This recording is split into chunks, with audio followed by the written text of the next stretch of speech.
Beginilah suasana yang terekam kamera redaksi Humas Kabupaten Kupang. Gerakan tanam paksa tanam pemerintah Kabupaten Kupang terbukti mampu menggalang partisipasi masyarakat. Kali ini dukungan menanam datang dari Korps Menwa Mahadana NTT yang dipimpin langsung Dewan Penasehatnya Eston Funai. Bekas orang nomor 2 di NTT ini ikut menanam ribuan anakan kelapa dan pinang di Desa Tua Panaf, Kecamatan Takari, Kabupaten Kupang, 17 Februari 2015. Terpantau di lokasi Desa Tua Panaf, Kecamatan Takari, Kabupaten Kupang, puluhan anggota Korps Menwa Mahadana yang dipimpin Ketua Dewan Penasehatnya Eston Funai mendatangi lokasi tanam di Desa Tua Panaf, Kabupaten Kupang sekitar jam 9 pagi.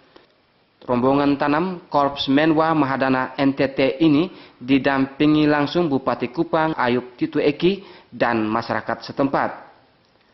Usai menanam ribuan anakan kelapa dan pinang, Eston Funai kepada redaksi Humas Kabupaten Kupang mengatakan pihaknya sangat mendukung kegiatan menanam pemerintah Kabupaten Kupang dalam gerakan tanam paksa tanam ini.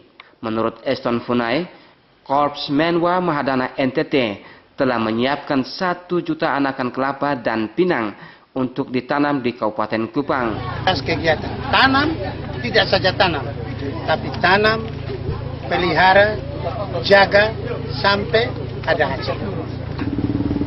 Pinang di NTT sekarang, pinang khusus di Kabupaten Kupang banyak didatangkan dari luar.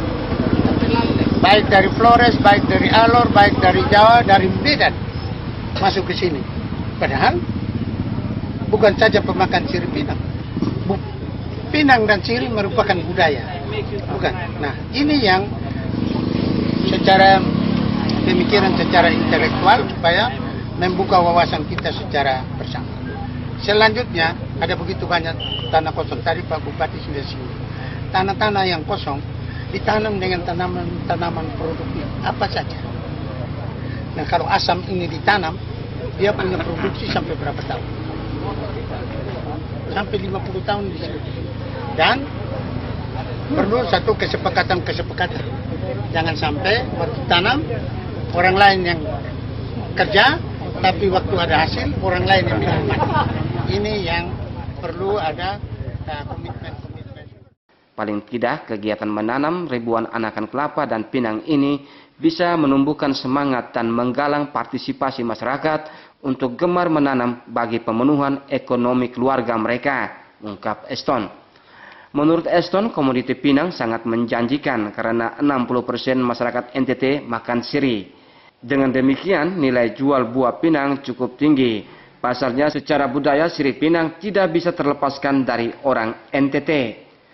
Sementara itu, Bupati Kupang Ayub Tito Eki dalam kesempatan tersebut menyambut baik dukungan Korps Menwa Mahadana NTT terhadap gerakan tanam paksa tanam pemerintah Kabupaten Kupang. Menurut Bupati Ayub, menanam menjadi strategi pilihan pemerintah Kabupaten Kupang untuk meningkatkan pendapatan keluarga. Menanam dalam rangka gerakan tanam paksa tanam adalah menanam tanaman berumur panjang dan menghasilkan buah, atau menanam tanaman berumur pendek bagi pemenuhan kebutuhan keluarga dengan sistem tumpang sari seperti keladi, kunyit, lengkuas, jahe, dan lain-lain. Tanam alia, tanam lengkuas, tanam apa saja yang bisa tanam di situ. Nah, kalau misalnya kunyit menghasilkan katakanlah 5 juta karena tanam banyak, alia tanam banyak, apa-apa tanam banyak, tidak susah. Kalau pekarangan misalnya 50 kali 40 saja, orang bisa dapat sampai 35 juta. Bisa. Ada orang, mohon maaf, di Kupang Barat ada orang sewa tanah itu hanya setengah hektar saja. Waktu saya turun di sana dia dapat berapa?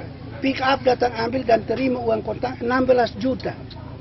Padahal tidak sampai 1 hektar, tapi dia bisa dapat sampai di situ. Nah, orang nanti kadang bilang, ya kau mau tanam air. Nah kalau air tapi musim tanam ini kok rumput itu misalnya dibakar, ditopang juga tumbuh, itu berarti ada air dalam tanah. Nah kalau begitu. Bupati Ayub menjelaskan sejumlah manfaat dari menanam, pemanfaatan lahan pekarangan hingga dampak peningkatan ekonomi bagi keluarga. Sebelumnya, Korps Menwa Mahadana NTT sudah melakukan kegiatan menanam di beberapa desa di Kabupaten Kupang. Desa Tua Panas menjadi lokasi kelima dalam kegiatan tanam Korps Menwa Mahadana NTT. Redaksi Humas Kabupaten Kupang melaporkan.